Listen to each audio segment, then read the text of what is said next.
भाजपा वालों को ऐसा बहुमत मिला है कि वो लोग ये समझने लगे हैं कि वो कुछ भी करेंगे तो किसी का ध्यान उस पर नहीं जाएगा, और जो वादे उन्होंने चुनाव के वक्त किए थे उन वादों से भी अब भाजपा जदयू वालों को कोई मतलब रह नहीं गया है।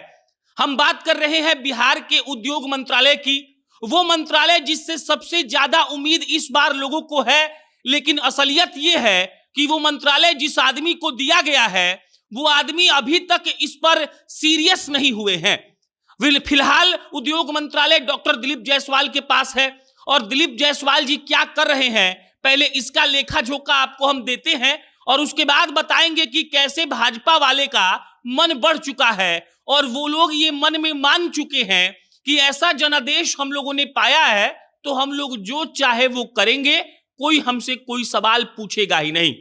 अभी है मेरे हाथ में मोबाइल है और हमने डॉक्टर दिलीप जायसवाल का फेसबुक पेज खोला है। दिलीप बाबू 36 मिनट पहले डालते हैं समाचार पत्रों का कटिंग, उसमें जो उन्होंने भाषण दिया है, जो उन्होंने लोगों को जुमला दिया है, उसमें छपा हुआ है। उसके बाद जो अगला पोस्ट है वो रामानंद सागर जी के पुण्यतिथि का है। उसके बाद जो अगला पोस्ट है वो राष्ट्रकवि मैथिली शरण गुप्त जी के पुण्यतिथि का है।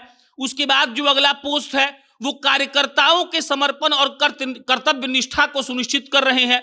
उसके बाद जो अगला पोस्ट है वो किशनगंज में उनके कार्यालय पर जो लोग आए थे उनसे मुलाकात का पोस्ट है। उसके बाद जो पोस्ट है वो बिहार के कॉमर्स इंडस्ट्री का, मतलब उद्योग मंत्रालय का जो अंदर का मीटिंग होता है उसका पोस्ट है। उसके बाद भाई साहब एनडीए के ऐतिहासिक विजय के बाद अटल सभागार में मगध व शाहाबाद के क्षेत्र के पदाधिकारियों को धन्यवाद कह रहे हैं। उसके बाद जो पोस्ट है उसमें भी वो पूर्णिया के भाजपा जिला कार्यालय में जाकर धन्यवाद कह रहे हैं। उसके बाद जो पोस्ट है वो भी किसी स्कूल का है।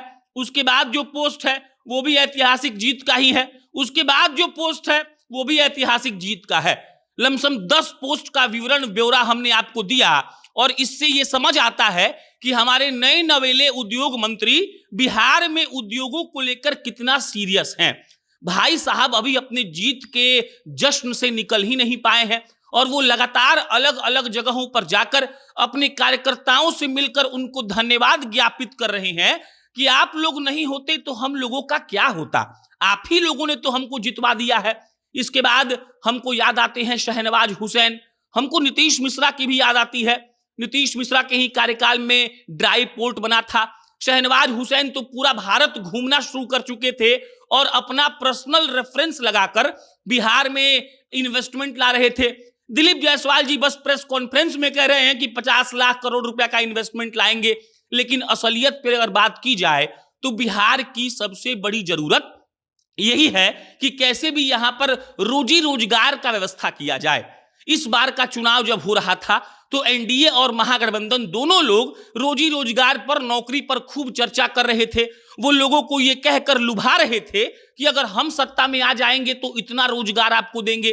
तेजस्वी यादव ने हर घर नौकरी का वादा किया था, भाजपा ने कई करोड़ नौकरी और रोजगार का वादा किया था, लेकिन डॉक्टर दिलीप जायसवाल भाई साहब को फिर से उद्योग मंत्रालय दिया गया है। फिर से नहीं, इस बार ही दिया गया है। लेकिन दिलीप जायसवाल जी कितना सीरियस हैं ये आप उनके फेसबुक के पोस्ट से समझ सकते हैं। 14 नवंबर को आया था रिजल्ट और आज है 11 तारीख, लमसम 1 महीना बीत चुका है, लेकिन दिलीप जी अभी भी अलग अलग भाजपा कार्यालय में जाकर वहां के कार्यकर्ताओं से स्नेहिल मुलाकात कर रहे हैं और उनको धन्यवाद ज्ञापित कर रहे हैं कि आप लोगों ने जो प्रचंड जीत हम लोग को दिलवाई है वो गजब का है। सबसे बड़ी जरूरत बिहार की अभी ये है कि यहां पर अलग अलग बड़ी बड़ी कंपनियों को बुलाया जाए, उनसे उनका कल कारखाना यहीं पर खुलवाया जाए। यहां के लोग जो पलायन करके 10-12 हजार रुपए महीने के लिए बाहर जाकर कमाने को मजबूर हैं, उनको यहीं पर रोजगार दिया जाए। लेकिन अफसोस की बात यह है कि डॉक्टर दिलीप जायसवाल को यह सब समझ में नहीं आ रहा है। वो किस तरीके का मीटिंग कर रहे हैं ये वही जाने, लेकिन अब तक कोई पॉजिटिव एस्पेक्ट पर हम लोगों को नजर नहीं पड़ा है। बोलने के लिए तो हम ही कह देंगे कि हम ही को मुख्यमंत्री बना दीजिए और हम बिहार को लंदन जैसा बना देंगे, लेकिन बोलने और करने में बहुत बड़ा अंतर होता है। और भाजपा वाले और जदयू वाले जिस तरीके से इस बार अलग अलग मंत्रालय का बंटवारा किए हैं उसमें कई ऐसे संकेत दिखते हैं जिसमें उन्होंने सिर्फ और सिर्फ लोगों को खुश करने के लिए, नेताओं का दबदबा बनाए रखने के लिए मंत्रालयों का बंटवारा कर दिया है और उनको इस बात से कोई मतलब नहीं है कि बिहार का क्या होगा। आप इस पर क्या सोचते हैं? कमेंट बॉक्स में बताइएगा। मेरा नाम प्रशांत है। बहुत बहुत धन्यवाद।